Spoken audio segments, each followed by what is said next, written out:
ورحمة الله وبركاته. الله واحد النبي صادق. أما بعد فأعوذ بالله من الشيطان الرجيم. بسم الله الرحمن الرحيم. إنك لعلى خلق عظيم. وقال النبي صلى الله عليه وسلم: بعثت لأتمم مكارم الأخلاق، أو كما قال عليه الصلاة والسلام. অধ্যকার আল্লামা ওয়াইসি রহমাতুল্লাহি আলাইহি ছাত্র সংসদ কর্তৃক আয়োজিত আজকের সিরাত কনফারেন্সের ও বক্তৃতা অনুষ্ঠান প্রতিযোগিতার সম্মানিত সভাপতি, সুদক্ষ পরিচালক, ন্যায়নিষ্ঠার কলম হাতে বিদগ্ধ বিচারক মণ্ডলী এবং আমার সামনে সবুজ বাংলার বিভিন্ন অঞ্চল থেকে আগত ইউনিভার্সিটি ছাত্র ভাইরা, সবাইকে জানাই আমার পক্ষ থেকে শুভেচ্ছা ও অভিনন্দন। প্রিয় উপস্থিতি, আজকে আমার আলোচনার নির্ধারিত টপিক হলো রাসূল সাল্লাল্লাহু আলাইহি ওয়াসাল্লামের সুন্নাত ও সিরাত। সময়ের সংক্ষিপ্ত পরিসরে উক্ত বিষয়ের উপর কিঞ্চিৎ আলোকপাত করার প্রয়াস করব ইনশাআল্লাহ। সম্মানিত প্রিয় উপস্থিতি, বক্তৃতার শুরুতে আপনাদেরকে নিয়ে যেতে চাই ৪০০ বছর পূর্বে, যখন আমানিশার অন্ধকার নিমজ্জিত ছিল গোটা পৃথিবী, যখন জালিমের জুলুমার আর্তনাদ অভিশপ্ত ছিল গোটা মানব জাতি, যে যুগে কন্যা সন্তানকে জীবন যাপন করা হতো, পিতা তার মেয়ের সাথে, মা তার ছেলের সাথে জিনা বিচারে লিপ্ত হতো, উলঙ্গ অবস্থায় বাইতুল্লাহ শরীফ তওয়াফ করত।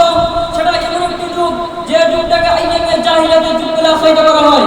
ঠিক সেই মুহূর্তে এই ধ্বংসিত অভিশপ্ত মানব জাতিকে উদ্ধার করার লক্ষ্যে এতবার মরুভূমিতে আগমন করেন মুক্তির দূত মহামানব বিশ্বনবী মুহাম্মদ রাসূলুল্লাহ সাল্লাল্লাহু আলাইহি ওয়াসাল্লাম। নবীজির জীবনের দুটি দিক, একটি হলো সুরাত, আরেকটি হলো সিরাত। সিরাত অনুকরণীয়, সুরাত প্রশংসনীয়।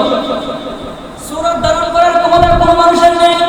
যখন সময় দেখতে হাদিস আমি পড়তাম, হৃদয়ের মনে একটি অবয়ব দাঁড় করে নিতাম আর চাইতাম আমিও যদি এমন হতে পারতাম, কিন্তু যা হবার নয়।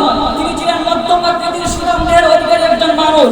তার চুল ছিল দাঁড় পর্যন্ত প্রলম্বিত হালকা হালকা কুঁকড়ানো। তিনি কোমর বা যখন চুলের ভিতরে তল দিয়ে আসলে দেন, মনে হতো সাগরের মধ্যে ঢেউ ফেলছে।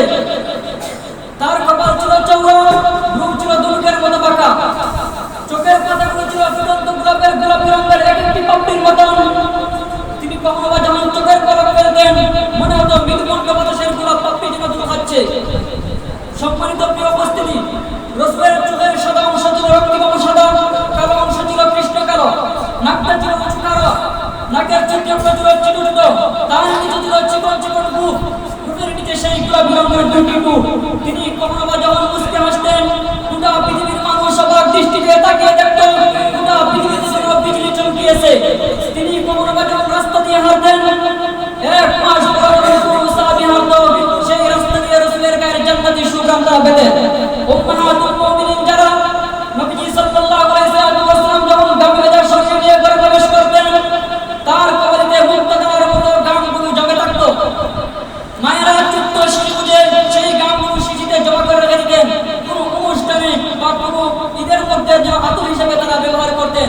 সম্মানিত প্রিয় উপস্থিতি, দ্বিতীয়টি হচ্ছে রাসূলের সিরাত। সিরাত হলো অনুকরণীয়। সিরাতের অনেক দিক রয়েছে, তার মধ্যে আমি একটি উল্লেখযোগ্য দিক নির্ধারণ করেছি, তা হলো রাসূল সাল্লাল্লাহু আলাইহি ওয়াসাল্লামের চরিত্র। রাসূল সাল্লাল্লাহু আলাইহি ওয়াসাল্লামের চরিত্র কেমন ছিল তা যদি আমার বলতে হয়, তাহলে পূর্বে আগে জানতে হবে আদম জাতির চরিত্র হলো 4 ধরনের। 1 নম্বর অসৎ চরিত্র, 2 নম্বর সৎ চরিত্র, 3 নম্বর উত্তম চরিত্র, 4 নম্বর হলো মহান চরিত্র। আসল প্রিয় উপস্থিতি, প্রথম চরিত্র কাকে বলে? কোন জালিম যদি অন্যায়ভাবে কারো উপর আঘাত করে আর ওই মুসলিম অন্যায়ভাবে আঘাত করে, মামলা মিথ্যা মামলা হামলা দিয়ে হয়রানি করে, ওই জালিম ব্যক্তি হলো প্রথম চরিত্রের অধিকারী, অসৎ চরিত্রের অধিকারী। 2 নম্বর হলো সৎ চরিত্র। সৎ চরিত্র, কোন জালিম যদি জুলুম করে আর মুসলিম যদি জালিমের কাছ থেকে সমান প্রতিশোধ নেয়, তাহলে ওই ব্যক্তি হলো সৎ চরিত্রের অধিকারী। 3 নম্বর হলো উত্তম চরিত্র। জালিম যদি জুলুম করে, মুসলিম যদি জালিমের কাছ থেকে কোনো প্রতিশোধ না নিয়ে বরং তাকে মাফ করে দেয়, ওই মুসলিম ব্যক্তি হলো উত্তম চরিত্রের অধিকারী। 4 নম্বর হলো মহান চরিত্র। জালিম যদি জুলুম করে আর মুসলিম ব্যক্তি যদি তার ক্ষমতা থাকা সত্ত্বেও জালিমের কাছ থেকে কোনো প্রতিশোধ না নেয়, মাফ করে দেয়, শুধু তাই না, তার সাথে আরো উত্তম আচরণ করে, যার কারণে জালিম মুসলিমের প্রতি আকৃষ্ট হয়ে তার ভালোবাসা সৃষ্টি করে দেয়, ওই ব্যক্তি হলো মহান চরিত্রের অধিকারী।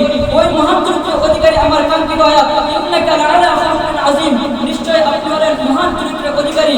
এই চরিত্রের অধিকারী হলেন একমাত্র আমার নবী, বিশ্ব নবী, হাবিব নবী, মাহবুব নবী, সাদিক নবী, মাসদুক নবী, মুহাম্মদ আরবি মুহাম্মদ রাসূলুল্লাহ সাল্লাল্লাহু আলাইহি ওয়াসাল্লাম। আল্লাহ পাক রব্বুল আলামিন আমাদের সবাইকে যেন রাসূলের চরিত্রবান হওয়ার তৌফিক দান করুন। সবাই বলে আমিন। নাসরুল্লাহি ওয়া বারাকাতুহু। আসসালামু আলাইকুম ওয়া রাহমাতুল্লাহি ওয়া বারাকাতুহু।